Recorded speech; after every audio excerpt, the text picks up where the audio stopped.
PL Punia, Shri PL Punia.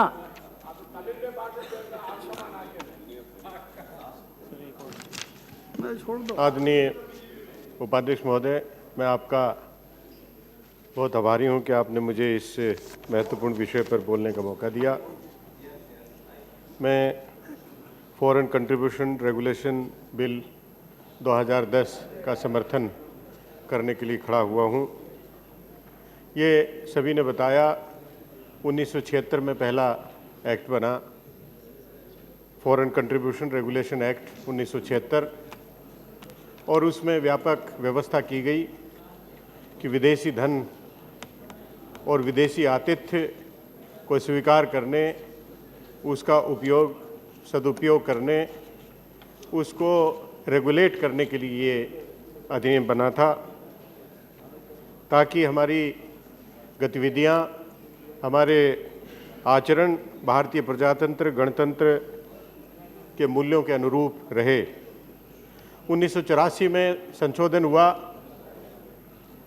आवश्यकता के अनुसार, लेकिन 34 वर्षों के दौरान में बहुत महत्वपूर्ण ऐसे परिवर्तन आए जिसकी वजह से आज ये नया बिल लाना पड़ रहा है। हमारी इंटरनल सिक्योरिटी सिनेरियो में पूरी तरह से चेंज आया है, बहुत तब्दीली आई है।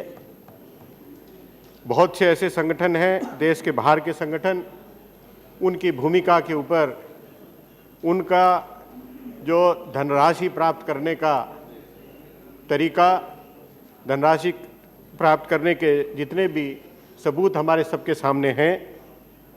स्वैच्छिक संस्थाएं जो NGOs हैं, उनकी संख्या में भी बहुत बढ़ोतरी हुई है।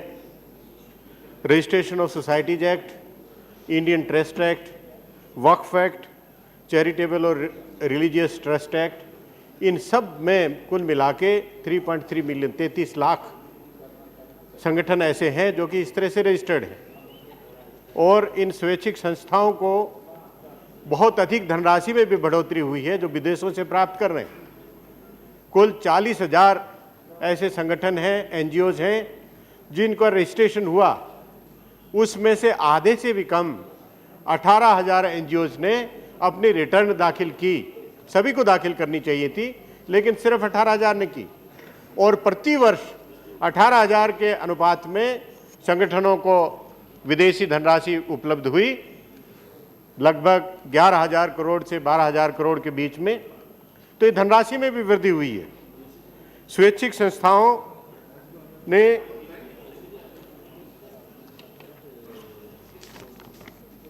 1976 के रेगुलेशन के बाद काफ़ी कठोर नियम था, वो भी संविधान था, विधेयक था, लेकिन उसके रेगुलेशन के बावजूद अनेक ऐसी अनियमितता हुई। बहुत सी हमारे गैर सरकारी संगठनों ने धनराशि का दुरुपयोग किया और मॉनिटरिंग की व्यवस्था के बावजूद रिटर्न उन्होंने दाखिल नहीं की।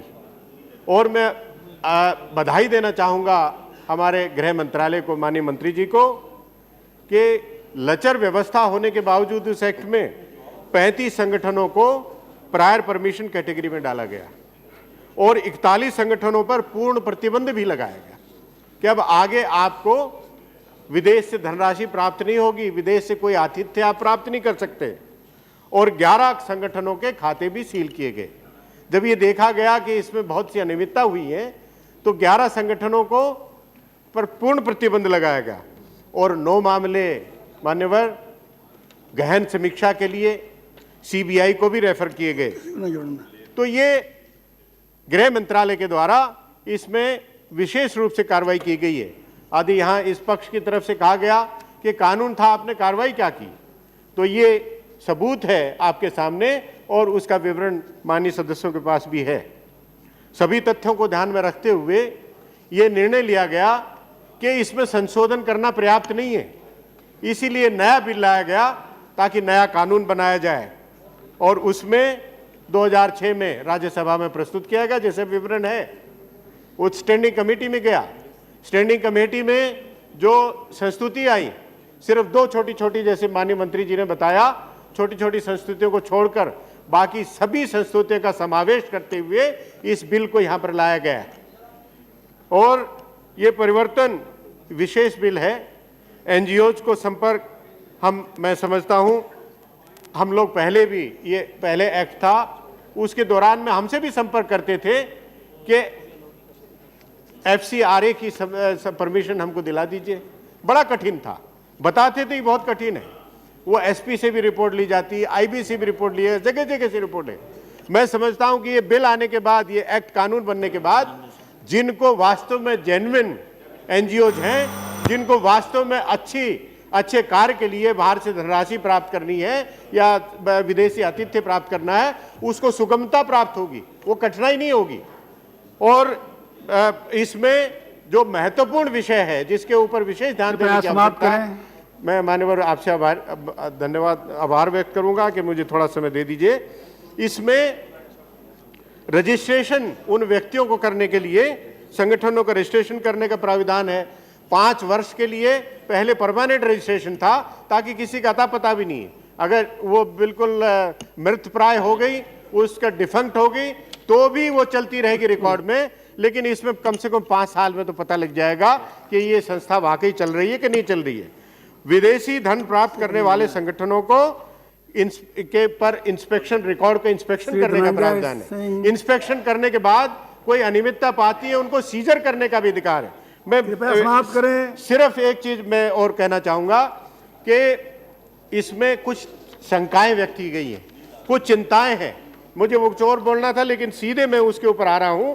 कुछ चिंताएं व्यक्त की गई है कि पॉलिटिकल ऑर्गेनाइजेशंस की कोई व्याख्या नहीं की गई है, उसमें क्या मानक होने चाहिए। ये सही है कि पॉलिटिकल ऑर्गेनाइजेशन बहुत सी ऐसी हैं जो दुर्भावना पैदा करती है, समाज में घृणा पैदा करती हैं, उसके ऊपर अंकुश लगाना चाहिए, उसका प्रतिबंध लगाए। राजनीतिक दलों के लोग और जो राजनीतिक विशेष रूप से संगठन है, विश्व हिंदू परिषद विश्व के परिषद है वो, और विदेशों में जाते हैं, धन इकट्ठा करते रहते हैं, बस जगह जगह जाके वो इकट्ठा पैसा करके लाते हैं, तो उसके ऊपर प्रतिबंध लगाया। बहुत अच्छा है, ये स्वागत योग्य है। मैं रघुवंश बाबू जी ने, आदरणीय रघुवंश बाबू जी ने इसका उल्लेख किया, तो मैं उनको बहुत बधाई देना चाहूंगा। आप करें। मैं एक सिर्फ एक मिनट मैं रिकॉर्ड में नहीं जा रहा है, अंत में रिकॉर्ड में नहीं जा रहा है, रिकॉर्ड में नहीं जा रहा है, रिकॉर्ड में नहीं जाएगा। सिर्फ धनंजय